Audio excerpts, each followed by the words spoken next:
আসসালামু আলাইকুম বন্ধুরা, আপনারা দেখতে পাচ্ছেন যে একটি মেয়ে একটি ছেলে জঙ্গলের ভিতরে কী করছে। এটা প্রশ্ন থাকতে পারে আপনাদের। তো জঙ্গলের ভিতরে তারা এই মেয়েটার সঙ্গে সম্ভবত ছেলেটা প্রেমের সম্পর্ক করেছিল। প্রেমের সম্পর্ক হচ্ছে পবিত্র। প্রেম মানে পবিত্র জিনিস। এই পবিত্র জিনিসের মধ্যে সে অপবিত্রতা কাজ করার জন্য এই মেয়েটাকে ভুলিয়ে বালিয়ে স্কুল থেকে তুলে জঙ্গলে নিয়ে এসেছে আকাম করার জন্য। দেখেন, মেয়েটা কিন্তু একদমই বোকা দাঁড়িয়ে আছে। মেয়েটা কিছু বুঝতেছে না যে কী করবে। ছেলেটার মাথায় একদমই হট হয়ে যাচ্ছে যে ছেলেটা আসলে কি করবে। ছেলেটা কিন্তু এমনভাবে বুঝিয়ে সুঝিয়ে মেয়েটাকে কভার করতেছে, কিন্তু মেয়েটা কোনোভাবে রাজি হচ্ছে না। এই ছেলেটা দেখে এদিক সেদিক লক্ষ্য রাখতেছে, এই কারণে কোনো লোকজন দেখে ফেলে কি না, দেখলে তো সর্বনাশ হয়ে যাবে আসলে।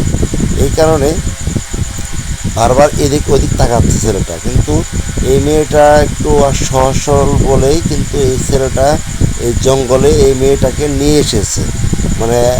কি বলবো, খারাপ কাজ করার জন্য, খারাপ উদ্দেশ্য করে। তো আসলে মেয়েটা কিন্তু খারাপ কাজের জন্য রাজি নয়। সকল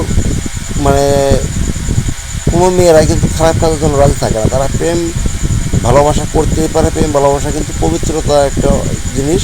প্রেম ভালোবাসা করে যদি বিয়ে করা যায় তাহলে সেটা কিন্তু মহান আল্লাহ তাআলার দরবার থেকে এটা কবুল করেন। আর এই ছেলেটাকে আইনে আওতায় এনে তাকে সর্বোচ্চ শাস্তি দেওয়া উচিত। কারণ এই কারণে এই শাস্তিটা দেওয়া উচিত যে এই ছেলেটা প্রেম করে পবিত্রটাকে অপবিত্র করার জন্য সে এই মেয়েটাকে জঙ্গলে নিয়ে এসেছে। তো এই ভিডিওটা বেশি শেয়ার করবেন যাতে পরবর্তী সকলেই এই ভিডিওটা বেশি বেশি দেখতে পারে এবং তাদের সন্তানদেরকে ভালো কাজে নিয়ে আসতে পারে। দেখেন, ছেলেটা কিন্তু আসলে বারবার এই মেয়েটাকে আকাম করার জন্য বিরক্ত করছে। সবাই ধন্যবাদ। আসসালামু আলাইকুম।